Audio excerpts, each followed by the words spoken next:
نعت کا پڑھنا بھی عبادت ہے، نعت کا سننا بھی عبادت ہے۔ تو اللہ نے حضور کی تعریف فرمائی، ہمارے شعراء کرام بھی اللہ کے حسن کی تعریف کر رہے ہیں۔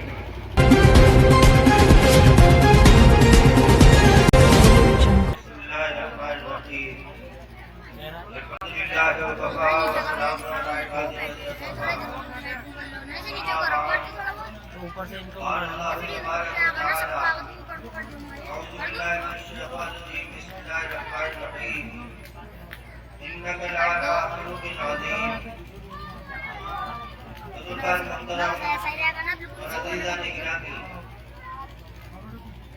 رسول پاک صلی اللہ علیہ وسلم کو اللہ نے اونچے اخلاق عطا فرمائے تھے، اخلاق حسنہ عطا کیے تھے، جن اخلاق کی وجہ سے اسلام دنیا میں پھیلا اور لوگ اسلام کی طرف مائل ہوئے اور رسول پاک صلی اللہ علیہ وسلم سے محبت کرنے والے بنے۔ نبی پاک صلی اللہ علیہ وسلم کو بہت سے لوگوں نے تکلیفیں پہنچائی، لیکن آپ نے ہمیشہ حسن اخلاق سے ان کے ساتھ برتاؤ کیا اور ہمیشہ اچھا معاملہ کیا، جس کے بہت اچھے نتائج نکلے۔ غزوہ بدر ہوا، غزوہ بدر میں کفار مکہ کے 70 افراد قتل ہوئے اور 70 گرفتار ہوئے اور انہیں بہت زیادہ شکست اور ذلت رسوائی کا سامنا کرنا پڑا۔ غزوہ بدر میں ابو جہل، امیہ جیسے سردار مارے گئے۔ ایک مرتبہ غزوہ بدر کے بعد میں خانہ کعبہ کے پاس حرم پاک میں حتیم کے اندر دو شخص، ایک صفوان ابن امیہ کا بیٹا، امیہ غزوہ بدر میں مارا گیا تھا، امیہ کا بیٹا صفوان اور عمیر ابن وہب وہ ہے کہ اس کا بیٹا غزوہ بدر کے قیدیوں میں شریک تھا اور گرفتار ہوا تھا۔ یہ دونوں حرم پاک میں حتیم میں بیٹھے ہوئے تھے اور آپس میں تذکرہ کر رہے تھے۔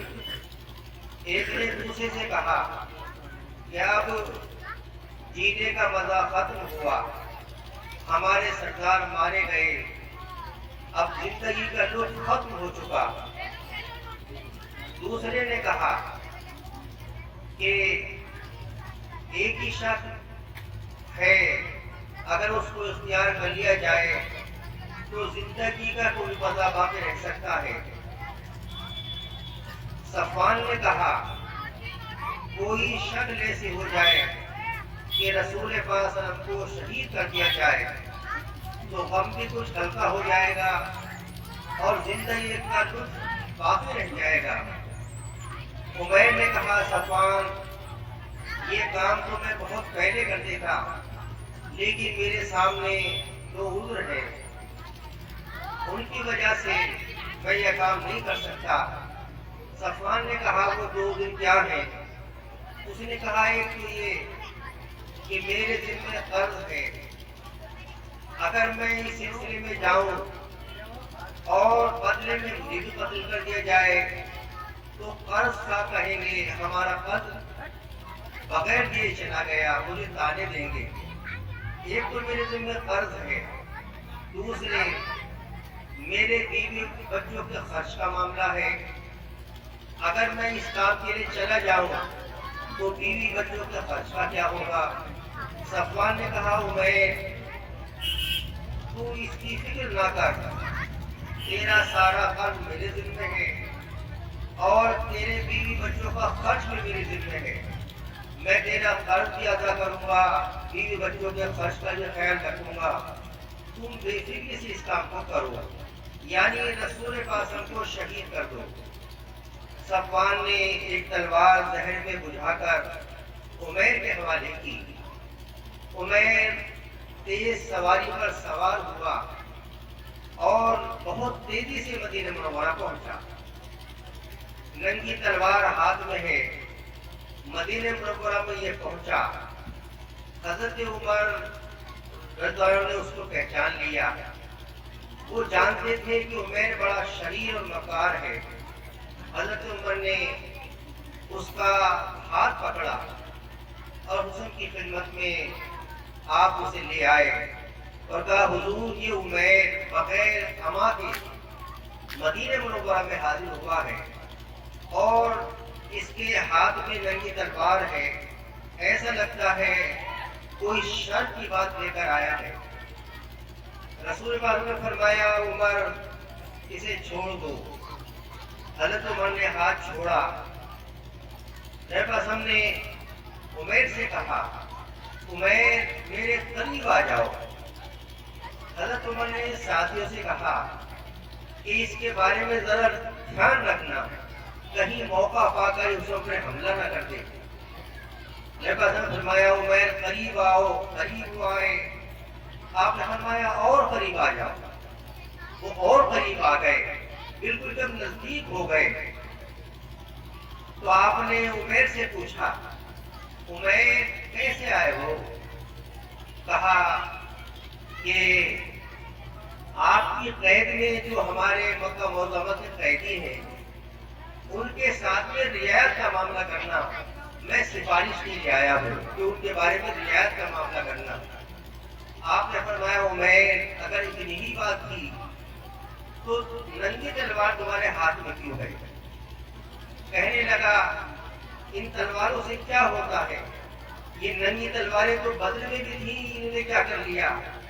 آپ نے فرمایا عمیر صحیح بات بتا دو، اور تم نہ بتاؤ تو میں بتایا دیتا ہوں۔ عمیر کیا ایسا نہیں ہے کہ تم اور صفوان دونوں حتیم میں موجود تھے اور تم دونوں میں یہ گفتگو ہوئی، میرے شہید کرنے کا تم نے پروگرام بنایا، صفوان نے تمہارے قرض کی ذمہ داری لی، بیوی بچوں کے خرچ کی ذمہ داری لی، اور تم زہر آلود تلوار لے کر میرے شہید کرنے کے لیے آئے ہو، کیا یہ صحیح نہیں ہے؟ عمیر اس کو سن رہے ہیں اور حیرانی سے دیکھ رہے ہیں کہ میں تیز سواری سے یہاں آیا، کوئی مجھ سے پہلے آ نہیں سکتا تھا، اور ہم وہاں صرف دو ہی تھے، تیسرا نہیں تھا، راستہ کسی کو پتا نہیں، تو محمد صلی اللہ علیہ وسلم کو اس کو جو علم ہوا تو کوئی تیسرا بتانے والا نہیں ہے، ضرور آپ کو اللہ ہی نے وحی کے ذریعے سے بتایا ہے اور آپ اللہ کے رسول ہیں۔ اور عمیر اس وقت کہنے لگے، اسی وقت پکار اٹھے، لا الہ اشہد ان لا الہ الا اللہ واشہد انک رسول اللہ، میں آپ کے بارے میں گواہی دیتا ہوں آپ اللہ کے رسول ہیں۔ عمیر نے کلمہ پڑھا۔ رسول پاک صلی اللہ علیہ وسلم کی حسن اخلاق کی وجہ سے جانی دشمن کہ جو زہر آلود تلوار لے کر آیا تھا وہ آپ کی خدمت میں آیا، آپ کے حسن اخلاق کو دیکھا، اچھے اخلاق کو دیکھا اور ایمان قبول کرنے پہ مجبور ہوا۔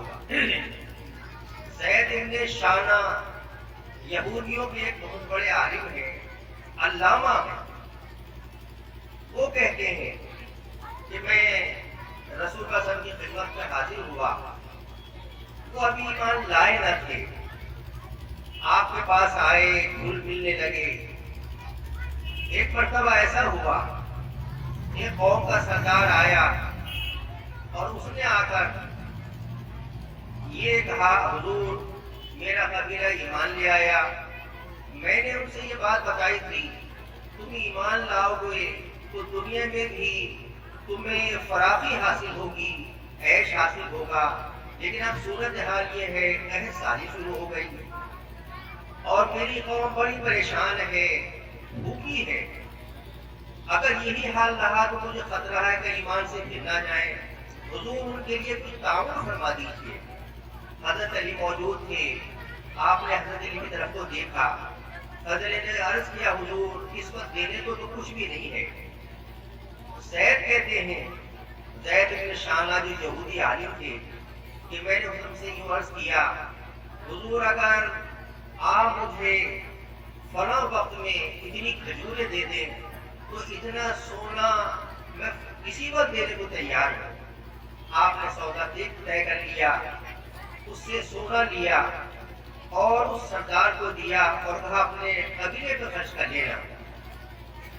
زید کہتے ہیں کھجوریں دینے کی جو تاریخ طے ہوئی تھی، میں اس تاریخ سے 2-3 دن پہلے ہی آ گیا تقاضا کرنے کے لیے، اور یہ بد اخلاقی تھی۔ تاریخ پہ اگر کھجوریں نہ ملتی تب تو کچھ تقاضا کرنے کا حق تھا۔ کہتے جان کے میں 2-3 دن پہلے آیا، اس وقت رسول پاک صلی اللہ علیہ وسلم صحابہ کے ساتھ تھے، حضرت عمر بن عمر بھی موجود تھے، حضرت ابوبکر موجود تھے اور صحابہ موجود تھے۔ کہتے کہ میں نے اس کی خدمت میں حاضر ہو کر آپ کے چادر کے کونے کو پکڑا اور بد اخلاقی کے ساتھ میں نے کہنا شروع کیا، اے عبد المطلب کی اولاد، تم بڑے نادہن انسان ہو، کسی کا لے کے دینا نہیں جانتے، میری کھجوریں کیوں نہیں دیتے؟ بد اخلاقی سے گفتگو کی۔ حضرت عمر کہاں برداشت کر سکتے تھے؟ حضرت عمر نے بولنا شروع کیا، ڈانٹنا شروع کر دیا اور کہنے لگے وہ اللہ کے دشمن، اگر مجھے اللہ کا ڈر نہ ہوتا تو تیری گردن ابھی اڑا دیتا۔ تو ہمارے سامنے ہمارے نبی صلی اللہ علیہ وسلم کے ساتھ بد اخلاقی کر رہا ہے۔ حضرت عمر ڈانٹ رہے تھے اور رسول پاک صلی اللہ علیہ وسلم مسکراتے ہوئے دیکھ رہے تھے۔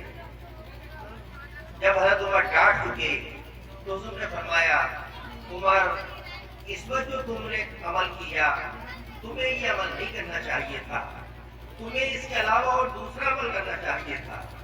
عمر مجھے یہ سمجھاتے کہ حضور حق والے کو اس کا حق وقت پہ دے دینا چاہیے، اسے یہ سمجھاتے کہ بھائی اپنے حق کے مطالبے میں اخلاق کا خیال رکھنا چاہیے، بد اخلاقی کا معاملہ نہیں کرنا چاہیے۔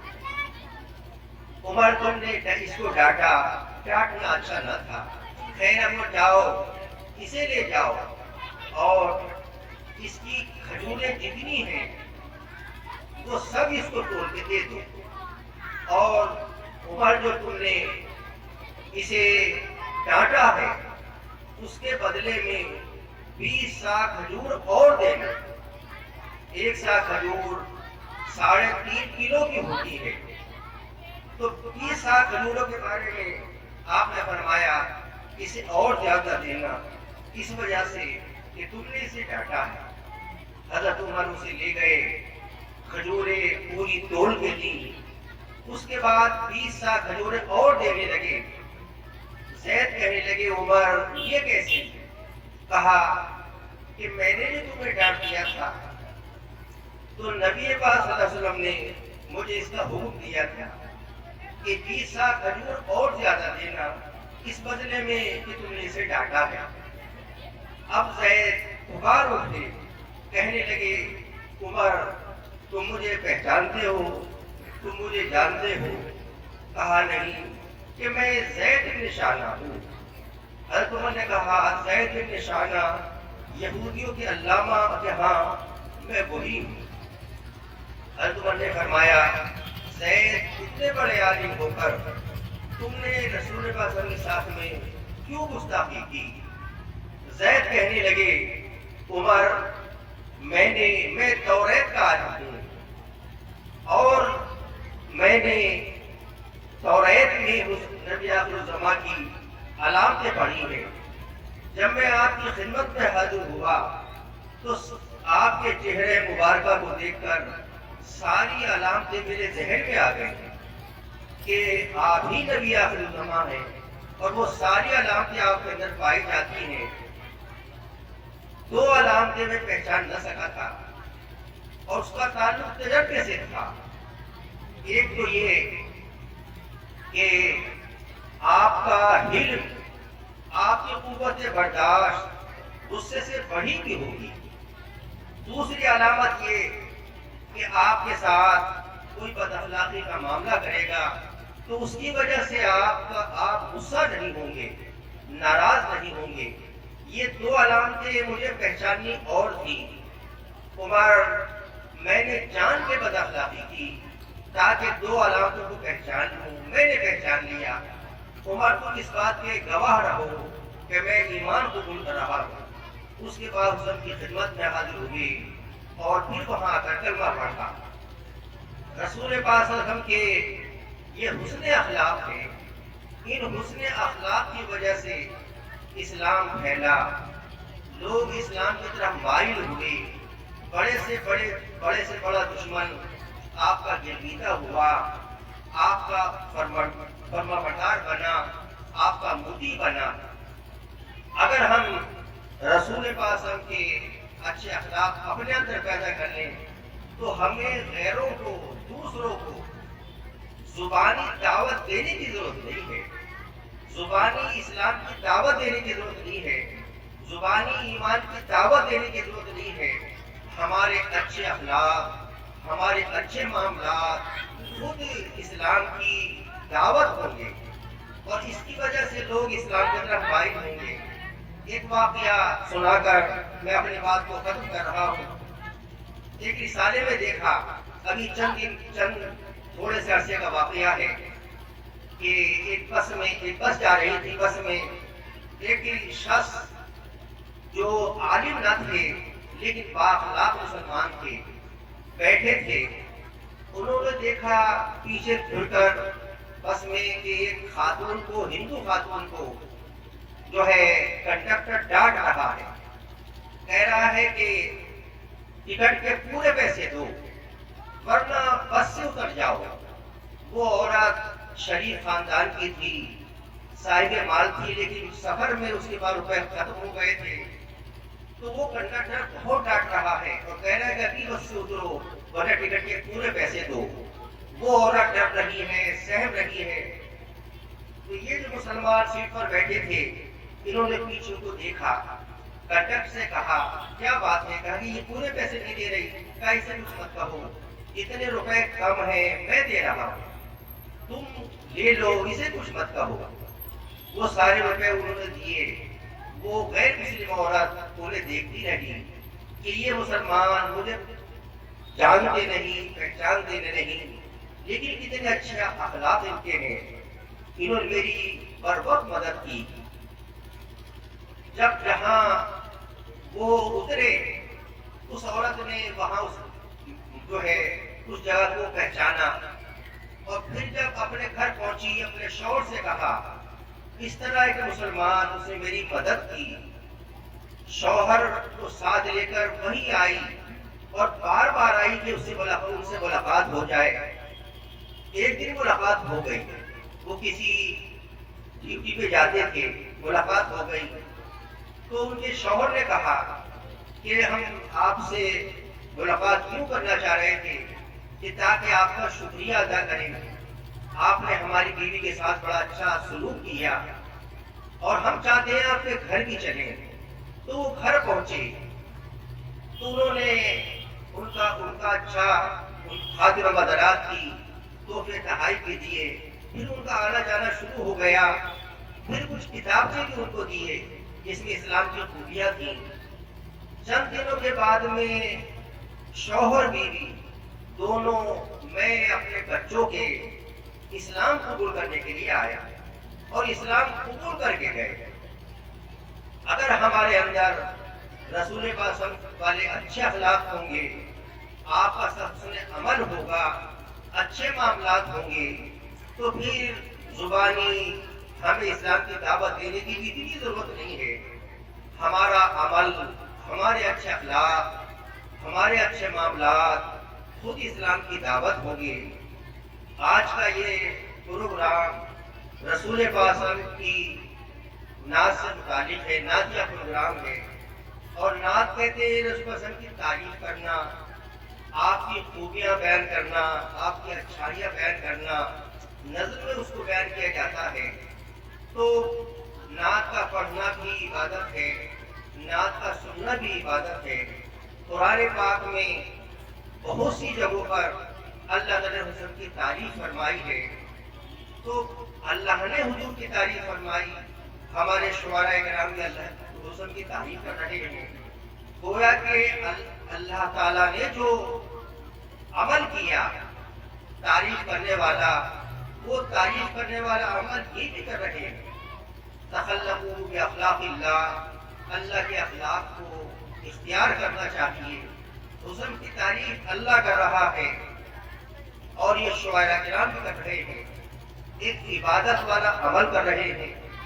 تو نعت کہنا عبادت، سننا بھی عبادت ہے۔ رسول پاک صلی اللہ علیہ وسلم حضرت حسان سے فرماتے تھے، حسان یہ کفار مجھے برا بھلا کہتے ہیں اشعار میں، تم ان کا دفاع کر، تم میرا دفاع کرو، ان کے اشعار کا جواب دو۔ کبھی کبھی میرے پاس ہم مسجد نبوی میں حضرت حسان کے لیے منبر بچھوایا کرتے تھے، حسان تم ان کفار کو جواب دو، جبرائیل تمہاری مدد کرے گی۔ تو آپ حضرت حسان کے اشعار کو سنتے اور تعریفیں بھی فرمایا کرتے تھے، داد بھی دیا کرتے تھے، خوش بھی ہوا کرتے تھے۔ تو نعت کا سننا حسن کی سنت بھی ہے، نعت کا کہنا حضرت حسان کی سنت ہے، اور نعت کا سننا رسول حسن کی سنت ہے۔ تو ہم نعت کو سنیں گے تو حسن کی ایک سنت پر بھی ہم عمل کریں گے اور ہم ثواب کے مستحق ہوں گے۔ اس لیے آپ حضرات سے درخواست ہے، آپ حضرات اسی نعتیہ پروگرام کے اخیر تک تشریف فرما رہے ہیں، شعراء کرام کے کلام کو سنیں اور اخلاق کے ساتھ میں، ادب کے ساتھ میں ان کو داد بھی دیں اور ان کے اچھے اشعار پر سبحان اللہ کہیں، واہ واہ کہیں اور اس طرح کے الفاظ کہیں جس سے ان کی ہمت افزائی ہو اور آپ کی طرف سے ان کی حوصلہ افزائی ہو۔ امید ہے آپ حضرات انشاءاللہ آخر تک تشریف فرما رہیں گے، دعا ہونے کے بعد تشریف لے جائیں گے۔ وآخر دعوانا الحمدللہ رب العالمین۔